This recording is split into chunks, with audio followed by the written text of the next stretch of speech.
Senhor presidente, colegas da mesa, colegas vereadores, público presente.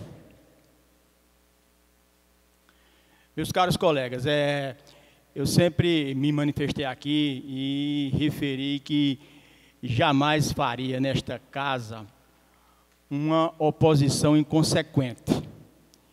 E jamais faria uma oposição que não reconhecesse ações e aspectos que eu acho que sejam positivos para o nosso município.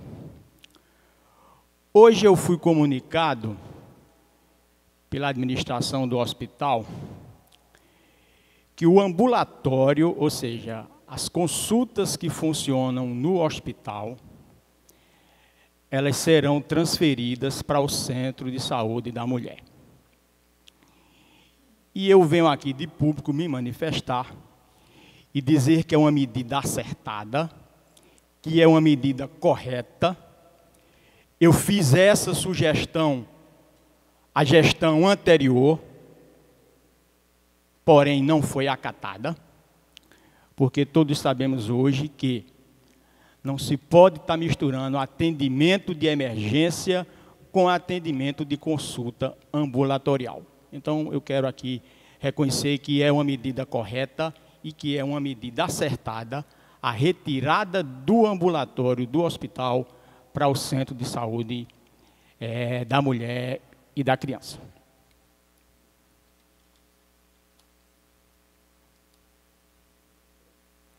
Mas, senhores, nós somos comunicados por alguns servidores que a Justiça os concedeu uma liminar no que se refere a alguns descontos indevidos que a Prefeitura Municipal de Sertânia estava fazendo de alguns servidores.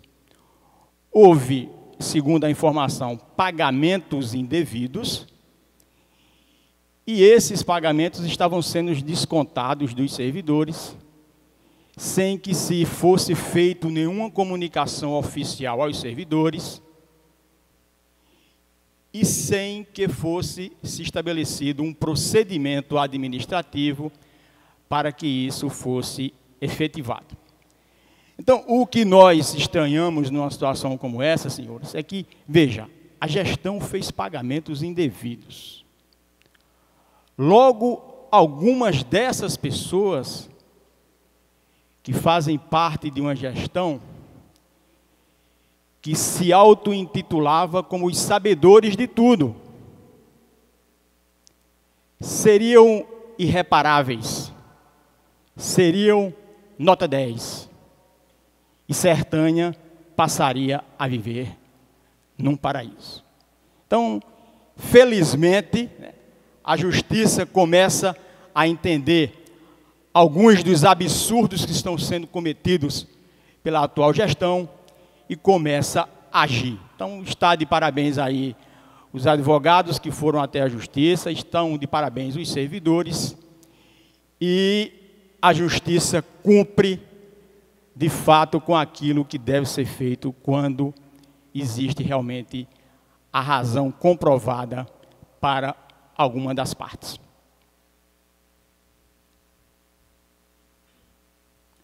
Mas, senhores, o Estado de Pernambuco, ele é com certeza o Estado mais contemplado no atual governo golpista que se estabeleceu nesse país.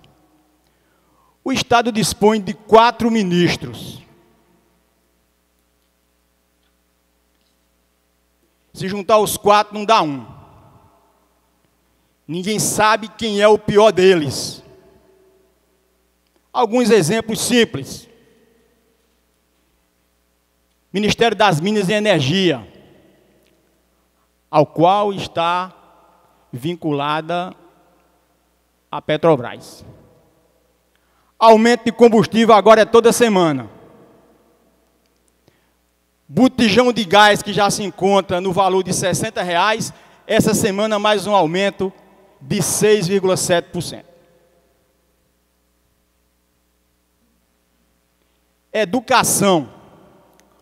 O orçamento da educação básica está sendo reduzido para o próximo ano em mais de 50%. Então, a educação básica vai sair de um orçamento de 7 bilhões para 3 bilhões e meio. A educação superior está saindo de um orçamento de 13 bi para um orçamento de 6 bi. Educação na inovação tecnológica, redução também de 50%. E o mais mesquinho de todos, e o mais omisso de todos, e o mais canalha, e o mais incompetente de todos, chama-se Raul Jungmann, ministro da Defesa, que se cala e que se omite diante da quebra de hierarquia de um general que defende e que prega abertamente um novo golpe militar neste país. É este o nível dos excelentíssimos senhores 4 ministros do estado de Pernambuco que ocupam pastas no atual governo golpista que toma conta e desmantela por completo a nossa nação. E para um governo desmantelado e incompetente, que já estava achando pouco aquilo que tinha feito, acabou a farmácia popular, não existe mais credenciamento de SAMU, reduziu Minha Casa Minha Vida. O ministro da Saúde prega que é preciso reduzir e fechar o número de hospitais no país, com essa bela saúde que temos. Está aí, como o companheiro Rocha falou, provavelmente os pipas do Exército não terão mais contratos renovados. E no orçamento, senhores, de 2018, as cisternas construídas pelo governo de Lula e de Dilma, programa premiado internacionalmente pela ONU para as regiões de semiárido e de seca, tem o seu orçamento reduzido em 92%. Pasmem, senhores, 92%. Sem contar que, do orçamento de 2017 até hoje, dia 26 de setembro, apenas 37% do orçamento para as cisternas foi executado. É este o governo golpista que se estabeleceu nesse país e que muitos dos que o apoiaram deveriam estar envergonhados e ter a grandeza e a lealdade consigo mesmo de pedir desculpa, sim, à presidenta Dilma pelo verdadeiro descalabro, pela verdadeira agressão que tiveram para com ela, uma mulher verdadeiramente honesta, que até hoje não tem nenhuma prova de nada contra a mesma. É esse o governo que se estabeleceu aí. O governo dos ricos, pelos ricos e para os milionários, que querem, porque querem, exterminarem a população mais carente deste país. Mas, senhores, eu vou acabar sendo aqui repetitivo. E serei repetitivo por uma necessidade premente que existe em nosso estado e que existe em nossa cidade. E, mais uma vez, a questão é segurança pública, sim. E vou me manifestar hoje novamente, porque o Tribunal de Justiça de Pernambuco fez manifestações públicas e, nessas manifestações, o tribunal desmente claramente o discurso do governo do estado, em que, quando se fazia crítica à segurança pública, ele dizia que o problema era um problema de ordem nacional, se eximindo da sua culpa com relação ao caos em que nós estamos vivendo, sim, no estado de Pernambuco e em Sertânia. Última semana em Sertânia, assalto ao comércio de Cebolinha, assalto ao comércio de Zé Antônio, assalto a um rapaz com uma moto que se dirigia para Henrique Dias, hoje assalto a um estudante se dirigindo para a escola Pequeno Príncipe. E é essa a situação em que se vive a cidade. E é essa a situação em que se vive o estado de Pernambuco. O discurso de que o problema é nacional é um discurso que não corresponde à verdade. Por quê? Porque estado como a Paraíba, estado como a Bahia e estado como o Piauí reduziram sim violência, e são os dados estatísticos que o próprio Tribunal de Justiça de Pernambuco se refere. E para se ter uma ideia do problema, senhores, a violência em Pernambuco chegou a um ponto em que existe uma pesquisa feita por um órgão público sério, em que o estado de Pernambuco foi o estado de pior desempenho em competitividade em função dos níveis de violência. O estado, até o ano passado, ocupava a 13ª posição em competitividade e hoje passou para a 18ª posição em competitividade. Ou seja, o pior estado em que as empresas, os empresários decidem em fazer algum tipo de investimento. É um estado em que o aumento da violência, no primeiro semestre de 2017, houve um aumento de 38%, senhores, enquanto a média nacional foi de 7%. Mostrando que é sim, falta de um governo que realmente tome as rédeas e coloque segurança pública como prioridade. O governo faz uma propaganda bela na TV, dizendo que está colocando nas ruas mais 1.500 homens.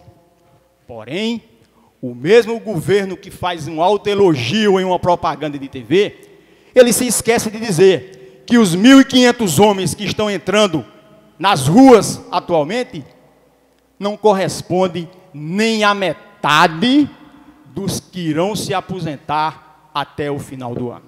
Vereador, concede uma parte. Sim, colega. A violência realmente é uma coisa estarrecedora no nosso Pernambuco, inclusive em nossa cidade. Eu conversando com alguns soldados, né, inclusive fazendo um belo trabalho, tentando fazer, abordando algumas pessoas de moto, né, vendo se tem alguma suspeita de alguma coisa, está portando alguma arma, alguma coisa, inclusive parabenizando, mas a questão é que ele disse que isso não vai resolver só os soldados nas ruas, porque tem que tirar o mal pela raiz. E para que isso seja eficaz, tem que trabalhar em cima da polícia investigativa, onde vai descobrir onde realmente estão aquelas pessoas que estão aterrorizando e se enraizando aqui o crime no Pernambuco, como também em Sertânia. Muito ponto de drogas, né? Isso aí vai crescendo o número de marginais, de pessoas que têm a conduta levada para o mal, e isso aí tem que partir de um bom delegado, de agentes civis que tem essa investigação, que descubra realmente onde estão o ponto de raiz, onde nasce a criminalidade. Obrigado, doutor. Muito bem, colega. Então, senhores, essa é a realidade em que vivemos. Vou conceder mais um minuto ao vereador por conta do... Não, senhor presidente, muito obrigado. O colega vereador aí tomou parte do meu tempo, mas tudo bem. Eu não quero ser injusto e ultrapassar o tempo e cumprir o regimento. Há outras questões que a gente abordaria, a gente fala em outra oportunidade. Muito obrigado e uma boa noite a todos.